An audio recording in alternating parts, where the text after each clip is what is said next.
연말 교회 행사 및 예배 안내입니다. 성탄 축하 예배 및 찬양 발표회는 12월 25일 수요일 오전 11시에 본당에서 드립니다.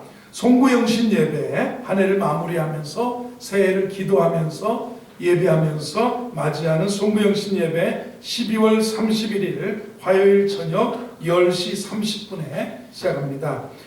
오늘 목장 모임은 12월 목장 모임 기관별 성탄 준비 모임으로 대신합니다. 기관장님들은 장소를 잘 생각하셨다가 같이 함께 모이고 할 수 있기 바랍니다. 차량 운행은 이 모임이 다 끝난 다음에 할 수 있도록 그렇게 하겠습니다.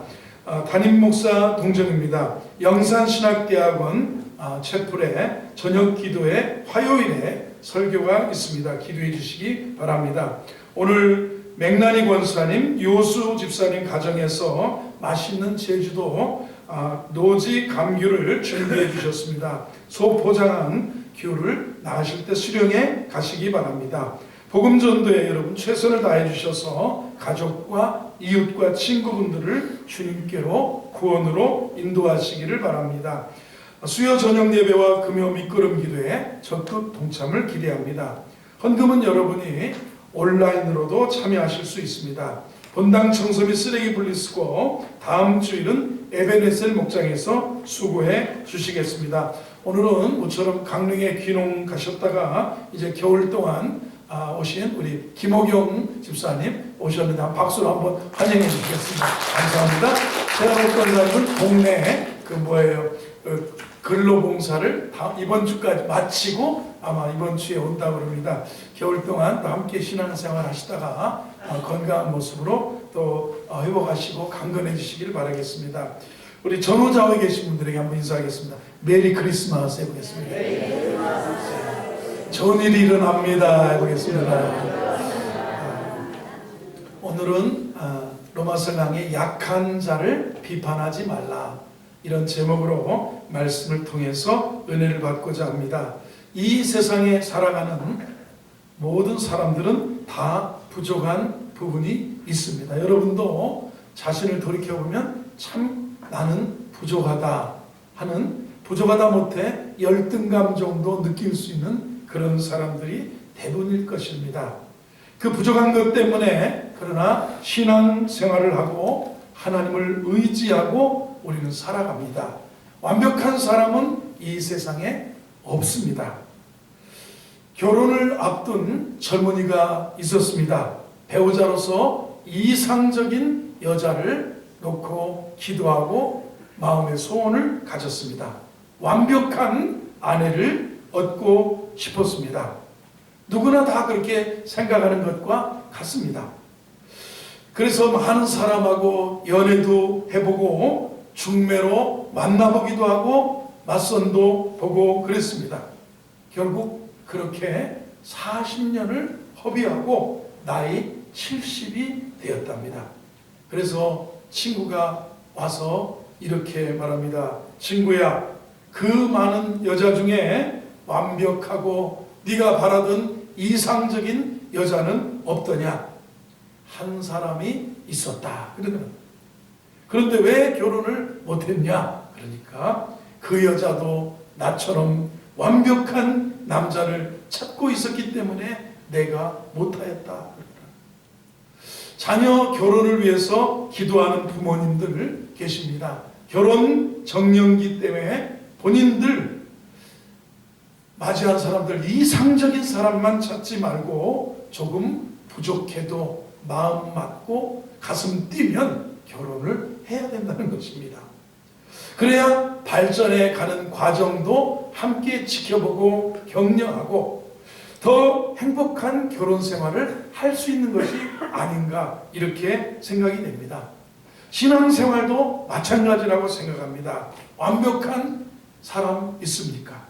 우리 모두가 성화의 계단을 올라가는 사람들이라고 생각합니다.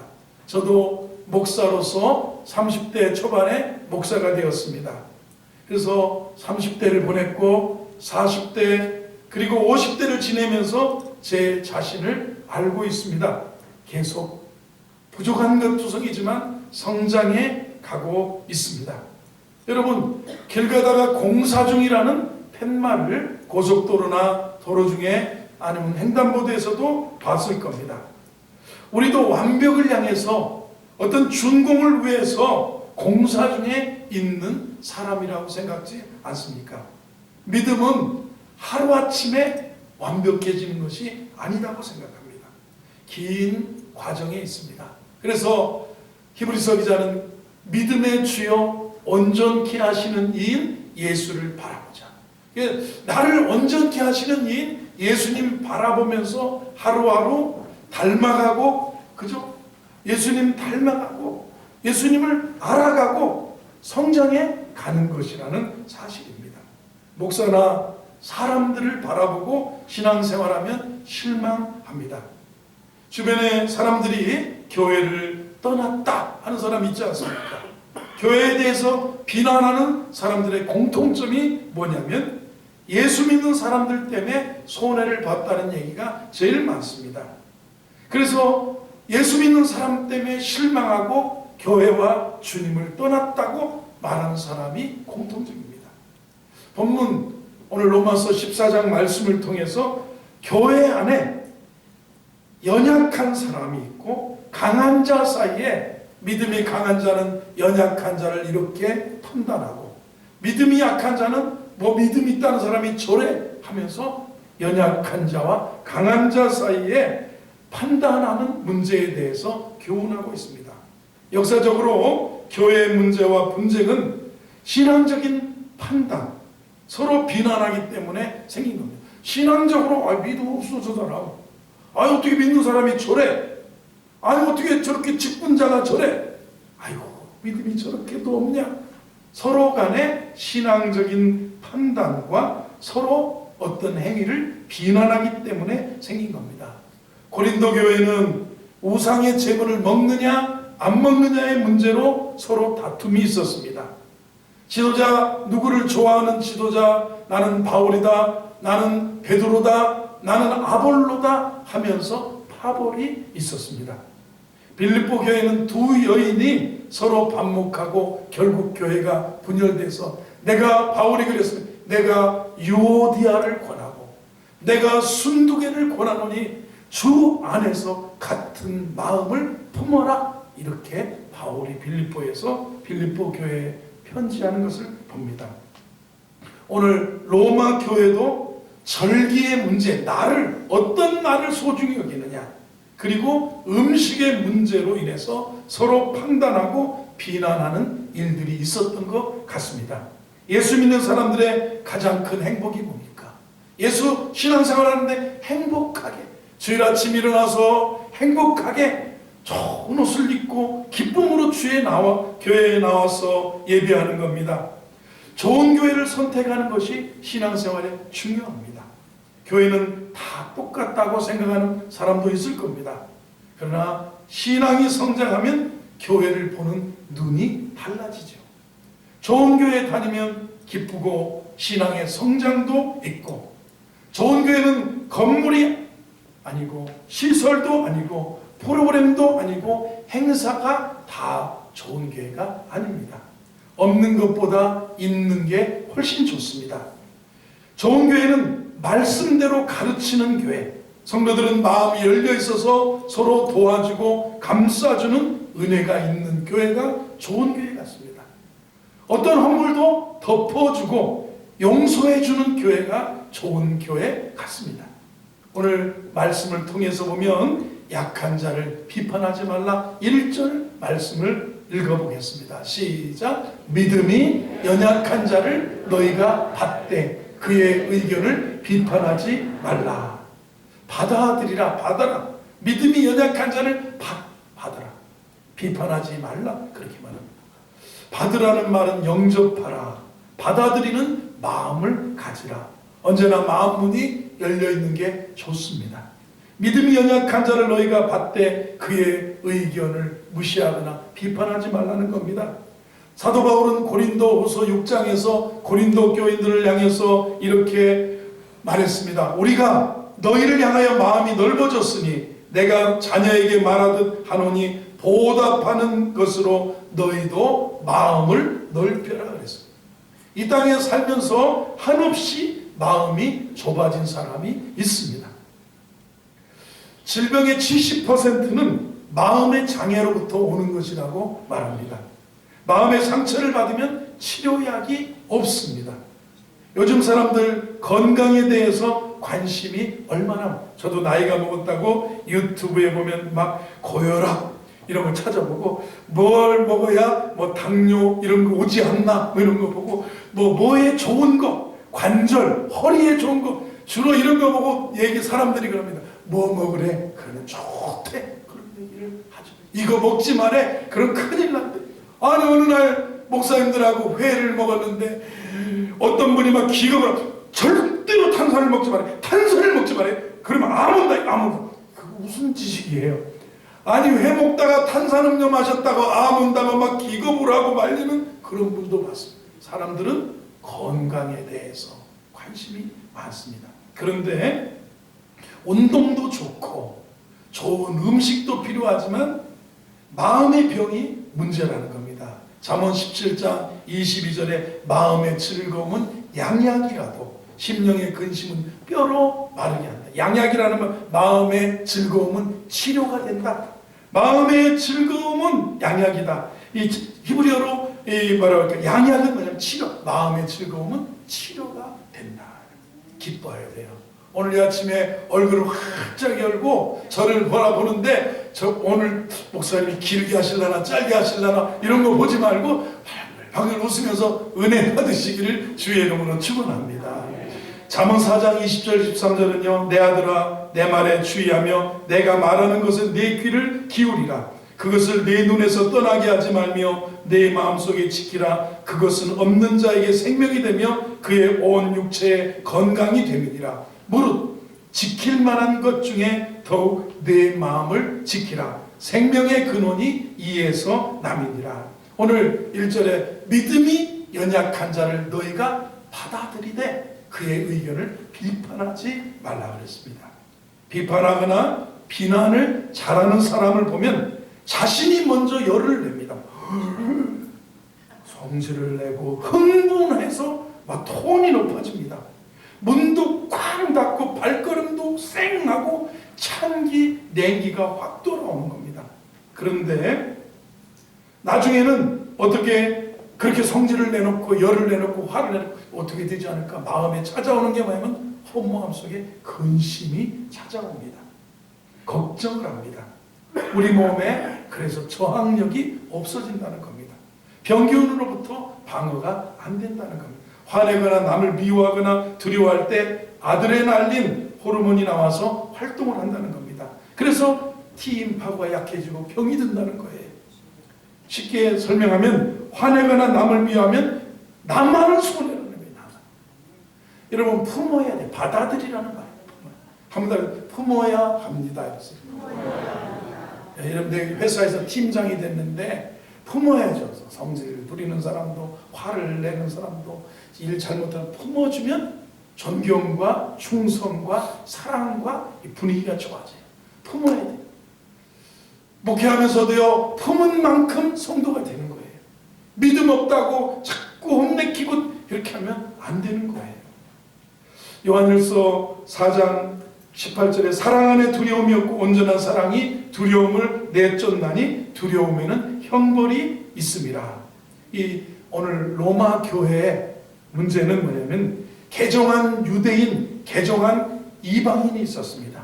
근데 사람들은요 내가 예수 믿어 구원받으면 각각의 배경이 불교 다니던 사람, 절에 열심히 다닌 사람은 교회에 들어오면서 처음에 십자가 앞에 이러고 들어오는 사람도 있고 나를 소중히 여겨야 된다. 절기를 소중히 여겨야 된다. 월삭의 예배를 드려야 된다. 매월 초하루에는 어떻게 해야 되고 새벽같이 일어나서 어떻게 해야 된다. 나름의 그 배경이 자기의 신념과 종교적인 모습에까지 영향이 미쳐지는데 특별히 유대인들은 뭐냐면 음식, 정결한 음식, 정결한 것과 부정한 것에 대해서 거룩과 부정한 것을 나눴던 그런 습성이 있기 때문에 아니 저거를 먹는단 말이야?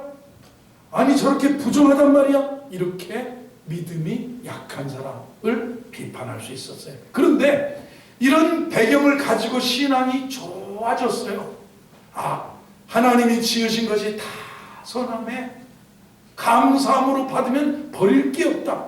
그래서요, 유대적 배경이 있는데 미꾸라지도 잘 먹고, 장어도 잘 먹고, 무슨 고기도 돼지고기도 잘 먹고, 돼지 껍데기도 잘 먹는데, 부정한 음식을 먹지 말랬는데, 저 사람이 저렇게 돼지고기도 껍데기까지 먹고, 비늘 없는 거, 지느러미 없는 거 먹지 말랬는데, 장어도 저렇게 예를 들면, 그 당시의 사람들은 그런 자기 나름의 배경을 가지고 구원받은 신자라도 음식 문제 가지고 서로 비판하고 비난하고 있었어요.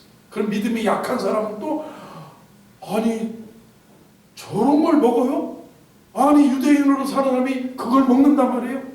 약한 사람은 자유하고 신앙에 음식은 별거 아니다. 감사함으로 받으면 된다. 그렇게 해서 신앙을 깨달은 사람은 잘 먹고 있는데 믿음이 연약한 사람이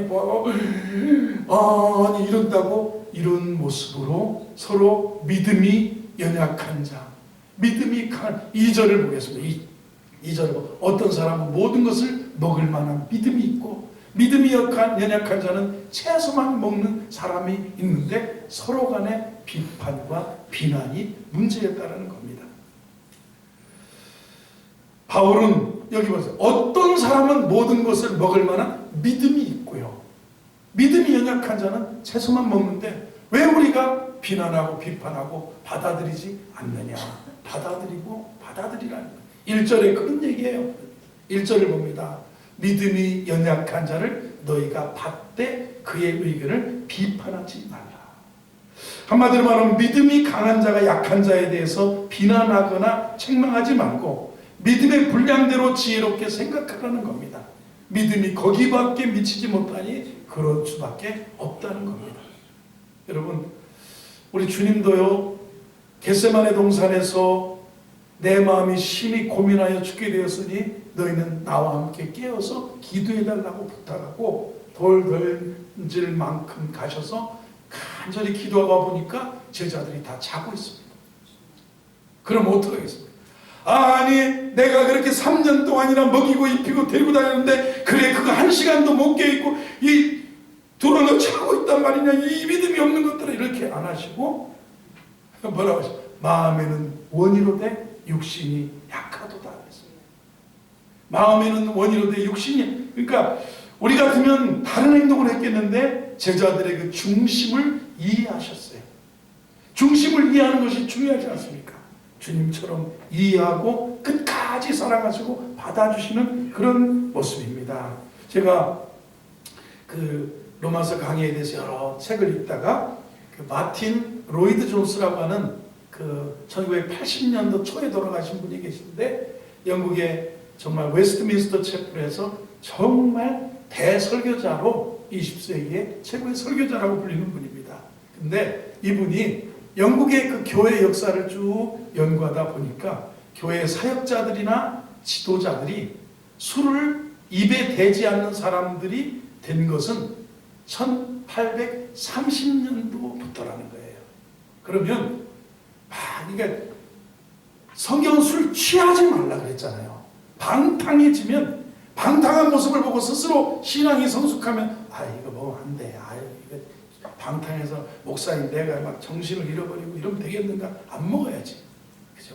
그렇게 되는데 대개 1830년도에 절제 운동이 일어나서 술을 금하게 됐대요. 근데 금할 때도 어떻게 뭐냐면 이 많은 사람들이 그리스도 안에서 자유의 원리를 훼손한다고 유명한 사람들이 또 반대도 했다는 거예요.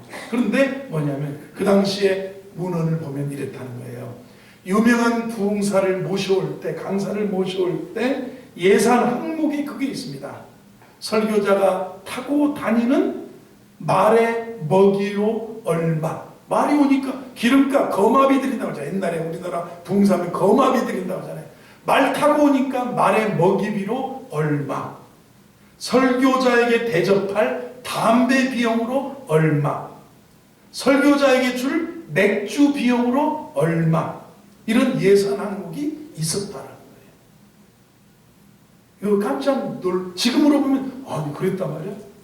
깜짝 놀라겠죠. 제가 오늘 이 이야기를 쉽게 얘기해요. 제가 수년 전에 우리 교회 임직식이 있었는데 어떤 젊은 집사가 저에게 찾아와서 나는 교회 이렇게 권위적인 교회가 싫습니다. 장로가 되고 근데 뭐 성숙했어요? 성숙한 사람들이에요? 그러더라고요. 성숙하고 장로가 될 만하니까 장로가 성도들이 투표도 하고 그래서 우리 교회 수준에 맞게 장로를 뽑은 거 아니겠냐? 싫대. 그런 모습이 싫다는 거예요.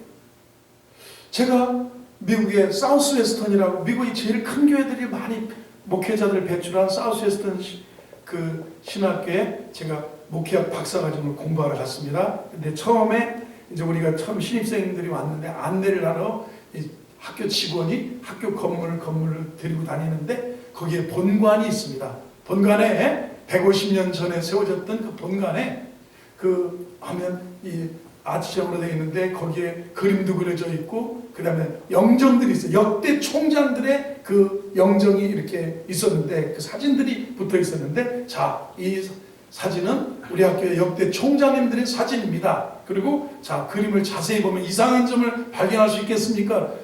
이상하긴 다 똑같은 거라 우리가 이러고 있는데 자, 왼손을 보라는 거예요. 다 앉아서 이렇게 초상화를 그렸는데 왼손을 보라는 거예요. 좀 덧칠한 물감이 덧칠해진 느낌이 안 드냐 그래서 그런 것 같기도 해요. 이게 왜 그러냐면 이분들의 남부는 담배 농사를 졌기 때문에 전부 그분들의 손에 담배 파이프가 하나씩 쥐어져 있었대요.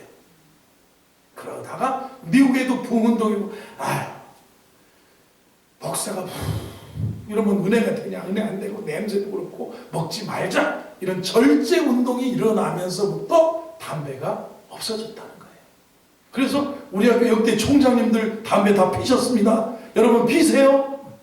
제가 신학대학에 가서 하는데 침례 이렇게 실습을 하는데 이 교수님이 누구고 이제 어느 교회 서울의 저쪽에 답심리 쪽에 있는 목사님 아들이 있어요. 자, 누구누구 나와라. 나와서 이제 모델이 된 거죠. 자, 내가 누구에게 고기룬에게 성부와 성자와 성령의 이름으로 침례를 주노라. 마른 침례 있어요. 마른 침례. 이렇게 넘기는 거고 이렇게 세우는 것도 하는데 이렇게 하다가 이제 들어갔다 훅 오는데 아이고 담배 냄새. 이분이 교수님이 갑자기 담배 냄새가 막 나왔어요. 그러면 그 학생이 뭘 먹었다는 거예요? 담배를 신나게 피고 다녔어요. 교수님, 담배 냄새 그게 나온 거예요. 이 사람도 지금 목회를 잘하고 있다는 거예요. 여러분, 우리 지나가다 보면 어떤 요즘에 남자들이 담배 피는 것보다 여자 이쁜 처녀들이 막 빌딩 사이에 나가지고 담배를 피는 그런 모습이 너무 잘 보여요. 야, 이쁜데 담배도 참 맛있게 핀다. 제가 그렇게 지나갈 때가 많아요. 요즘은 남자가 담배 피는 것보다 빌딩 숲 사이에 예쁜 아가씨들이 담배 피는 모습을 제 눈엔 더 많이 봤어요. 그런데 그런 사람 교회 오면 안 됩니까? 그런 사람 담배 끊고 오라고 해야 됩니까? 그런 사람 술 끊고 예수 믿어야 된다고 할 수 있겠습니까? 포마해져. 연약한 자를 비방. 술은 구원받는 데 상관은 없어요. 담배는 구원받는 데 상관. 성경에 어디 술 취하지 말라 그랬고 예수님은 제일 처음 기적을 뭘로 만드셨어요? 포도주 만들어서 잔치집에 포도주 줬어요. 한국교회는요 이것 때문에 30년 전에 20년 전에는 예를 들어서 우리 김대원 집사님이 장가를 가시는데 결혼식을 하는데 우리 원래 예예요. 이거 진짜 아니에요. 예를 들어 우리 목사님은 원로 목사님이잖아요.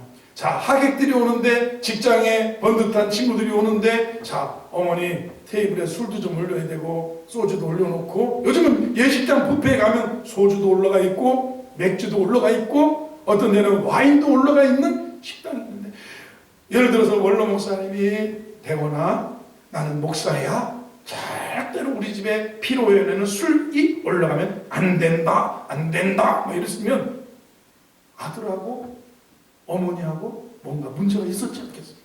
이것 때문에 예전에 가정에 그러면 아버지가 막 부글부글하는, 내가 지금까지 막 피로연에 바친 돈이 얼마인데 친구들이 가지고 술이 없다고 난리인데 저놈의 자식이 그냥 목사한테 시집간다고 저래가지고 막 우리 집에 피로연을 다 망쳤다고 이런 일들도 우리 한국교회는 없지 않아 있었습니다. 지내놓고 보면 이건 사실은 믿음이 성장하면 문제가 왜요? 예수 그리스도의 내가 복음을 통해서 구원을 받은 거지. 예수 그리스도의 십자가의 죽으심과 부활의 대속의 그 사랑으로 너희가 그 은혜를 인하여 믿음으로 말미암아 구원받은 거지. 술 안 먹었다고 구원받고 술 먹었다고 구원 떨쳐버릴 것은 아닌 그런 문제를 가지고 싸우지 말라. 그냥 믿음이 연약한 것뿐이고, 싸우지 말라. 믿음이 너무 세가지고 하나님께서 주신 모든 것이 다 선함에 감사함으로 받으면 버릴 게 없다 그래서 감사함으로 다 먹는 것뿐이다, 이렇게 말하는 거예요. 여러분, 사실 이것 때문에 너무 비판할 필요 없다. 자, 3절을 가보겠습니다. 3절 말씀 읽어봅니다. 3절 시작. 먹는 자는 먹지 않는 자를 업신여기지 말고 먹지 않는 자는 먹는 자를 비판하지 말라. 이는 하나님이 그를 하나님이 어땠다고요? 받으셨다. 여러분, 하나님이 받으셨다. 우리 예수 믿는 사람을, 자, 수고하고 무거운 짐진 자들아 다 내게로 오라. 내가 너희를 쉬게 하리라. 주님이 받아주셨어요. 용서하셨어요. 덮으셨어요. 살리셨어요. 그런데 내가 왜 그 먹는 문제, 아니 고기를 어떻게 먹어? 아니 그 고기를 어떻게 먹어? 안식교인들은 지느러미 없거나 뭐예요? 비늘 없는 고기를 절대 안 먹었잖아요. 여러분, 추어탕 잘 잡수는데 옛날 같으면 막 구약의 율법을 같으면 유대적 배경에 오면 추어탕을 지느러미도 없는 고기를 어떻게, 장어 좋아하시는데 장어 이 지느러미 뭐예요? 비늘도 없는 장어를 어떻게 먹냐고. 그러니까 음란해지는 거예요. 돼지고기 먹지 말라고 그랬는데 돼지고기가 얼마나 음란해지는지 알아? 돼지고기 먹으면 내 영이 흐려지고 내가 음란해지더라고. 그래서 안 먹는다고. 그래서 목사님 대접하려면 소고기만 대접한 역사도 있었습니다. 그런 일이 있었어요. 그래서 이거라는 거예요. 먹는 자는 먹지 않는 자를 업신여기지 말고 먹지 않는 자는 또 먹는 자를 비판하지 마라. 이는 하나님이 그를 받으셨습니다. 4절을 보겠습니다. 4절 같이 읽어봅니다. 시작. 남의 하인을 비판하는 너는 누구냐? 그가 서 있는 것이나 넘어지는 것이 자기 주인에게 있음에 그가 세움을 받으리니 이는 그를 세우시는 권능이 주께 있습니다. 남의 하인, 그러니까 주님의 종이에요. 주님의 아들이에요. 주님의 자녀예요. 그런데 내가 왜 남의 하인을 비판하느냐? 그가 서 있는 것이나 그 사람을 붙들고 있는 것은 주님이 붙들고 있다.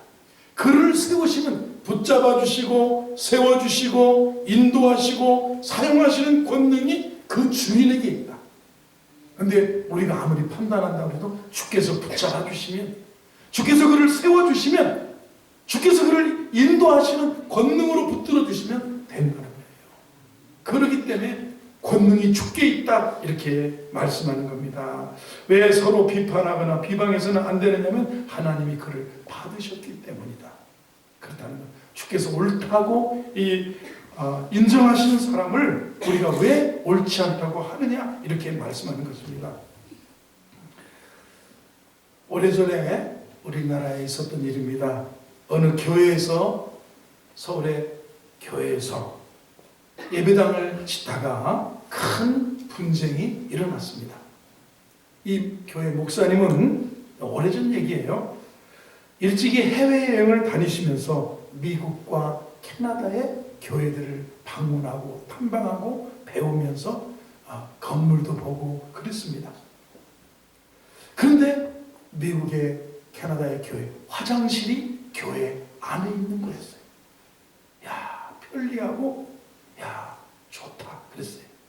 그래서 이 교회가 한국에서 예배당을 짓는데 화장실을 건물 안에 짓자고 넣자고, 층마다 화장실을, 남자 화장실, 여자 화장실을 넣자고 하니까 장로님들하고 목사님하고 다툼이 일어났습니다. 아니 예배당에 그 더러운 화장실을 넣는단 말입니다. 문을 열고 현관을 나가서 저 구퉁이에다 화장실을 지어야지. 목사님이 이거는 거룩한 성전에 어떻게 냄새나는 화장실을 짓습니까? 하고 목사님하고 장로님들하고 대판 예배당을 짓다 말다 싸움이 일어나고 급기야는 설교 올라가는 목사님을 어느 장로님이 멱살까지 잡았어요. 못 갑니다. 거룩한 성전에 화장실이 뭔 말이냐 데모를 하는데 싸움이 그 다음 주에 중단이 됐습니다. 갑자기 장로님 부임되는 분이 갑자기 돌아가시게 돼서 장례를 치르고 교회 전체 분위기가 이게 뭔 일이냐, 이게 왜 그랬냐 하면서 뭐가 문제가 있나 보다 하고 자기들이 그냥 목사님 뜻대로 하기로 해서 화장실을 교회 안에 짓게 했다라는 겁니다. 지금 생각하면 이게 어리석은 거예요. 지혜로운 싸움이에요. 이게 뭔 문제가 되냐 말이에요. 화장실이 없는 게 더 불편한 거지. 그렇잖아요. 우리가 분쟁, 비판, 비난, 시간이 지나고 나면 하찮고 어리석고 부끄러운 모습이라는 거죠. 이렇게 생각해야 돼요. 저도 20여 년 전에 대전에 부목사로 왔는데 예배 끝나고 지나가는데 청년 하나가 노랗게 브릿지를 했어요. 머리에 막 브릿지를 하니까 옆에 있는 부목사가 야! 너 이리 와봐. 그들이 교회 옆으로 가가지고 패지는 안 했는데 엄청난 언어 폭력으로 두드려 패는 것을 내가 직접 봤다. 목사님 왜 그래? 괜찮아. 야, 가. 제가 청년부 맡기 전에 그분이 청년부를 맡았었는데 걔를 불러다가 언어로 폭력을 휘두르는 걸 봤어요. 그런데 세월이 3년 지났는데 그 부목사님 사모님이 노랗게 물들였어요. 그리고 또 몇 년이 지났는데 담임 목사님 사모님이 또 자주색으로 물을 팍 들였어요. 그리고 한 10여 년이 지나서 우리 딸 고주애가 대학에 들어가자마자 또 이렇게 물들였어요. 아무도 뭐라고 안 해요. 이게 무슨 복음입니까? 그렇잖아요. 이게 그래서 로마 교회 먹는 문제 1절부터 4절까지 5절부터는 나를 무슨 날이냐? 안식일이냐? 주일이냐? 아니면 절기냐? 절기의 문제를 가지고 막 다투는데 그러므로 너희는 이 세대를 본받지 말고 오직 마음을 새롭게 함으로 변화를 받아 하나님의 선하시고 온전하시고 뜻이 무엇인지 분별하도록 하라. 이 세대 본받지 말라. 마음을 새롭게 함으로 사실 복음을 깨달았다면 이렇게 살아야지 이거 너무 이러고 살지 말아요. 비판을 막는 세 가지가 있어요. 하나님의 주권을 그를 세우시는 권능이 주께 하나님의 주권을 인정하고요. 지체의식을 가지고 공동체의식을 가지고 약한 자를 우리도 받아들여야 돼요. 받아들여요. 약한 자를 믿음이 약한 자를 비판하지만 받아들여야 돼요. 아무튼 받아들여야 합니다. 품어야 합니다. 그래요. 품어. 지금 담배 냄새 나도 그런데 아니 30년이 지났는데도 안 변하면 이거 문제가 있는 거예요. 변화야죠. 성숙해지고 믿음의 덕의 지식을 지식의 절제의 인내에 형제 외에 사랑을 공급하라. 베드로가 그랬어요. 믿음의 덕이 쌓여 덕의 지식이 있으면 절제하고 절제의 인내에 형제 외에 사랑 이게 공사가 이렇게 가는 거예요. 이게 우리가 이렇게 더 성숙해 가는 믿음의 덕이 있어야지. 믿는다고 그러고 다 덕이 하나도 없어. 안 되죠. 덕이 있어. 자, 우리 설교는 다 끝났는데 우리 이 얘기하고 마치 김호경 어르신하고 최현옥 권사님을 전도할 때 그 지역을 다니면서 슈퍼를 가가지고 저분들이 안면도 우리 집 밑에서 몇 년을 사셨어요. 학진이를 거기서 낳대 학진 형제를. 그래서 이제 어떻게 지내다 보니까 친해져가지고 늘 저녁에 가보면 동네 어르신들이 거기서 시원한 맥주 한잔을 하고 있을 때였어요. 그러면 우리 김홍영 어르신하고 우리 누구예요? 김복만 그 집사님하고 목사님 이쪽에 앉으세요. 그런데 앉아요. 제가 전도하려고 또 앉고 또 앉으면 김봉만 집사님이나 김어르신이 목사님은 맥주를 안 잡수시니까 콜라를 갖다 줘. 콜라 나중에 이걸 콜라를 따른 거나 맥주를 따른 거나 잔이 색깔이 비슷해요, 안 비슷해요? 비슷해요. 넷이서 앉아서 먹으면요 비슷해. 그러면 그때 이 동네에 주일학교 다니는 학생이 과자 사러 옵니다. 밤 9시나 10시. 야 목사님 이거 저기 콜라다 너 오해하지 말아라. 내가 이거 2절 3절까지 한 적 있어요. 왜? 목사님 이거 콜라다, 이 사콜이다, 사콜 사이다 콜라다. 이 세상은 그래. 뭐예요? 저에게 기대하는 것은 뭐냐면 내 믿음. 그거 마셔도 아무 문제 없어요. 아무 문제 없어요. 그런데 내가 구원 아무 상관없어요. 그런데 내 믿음에는 덕이 필요하고, 믿음의 덕을, 덕의 지식을, 지식의 절제를, 절제의 형제 우애를, 형제 우애의 사랑을 공급할 정도로 신앙이 성숙해져야 된다. 덕이 있어요. 장로님에게 맞는 덕이, 장로님에게 닿게 사는 덕이. 그래서 절제운동이 일어나게 된 것이고, 이런 오늘날의 기독교 윤리가 말씀을 기초로 해서 여기까지 오게 된 겁니다. 여러분, 구원받은 성도는 이렇게 살아야 된다는 것을 계속해서 듣고 있습니다. 예수 안에 우리 삶이 아름다워지기를 주의 이름으로 축원합니다.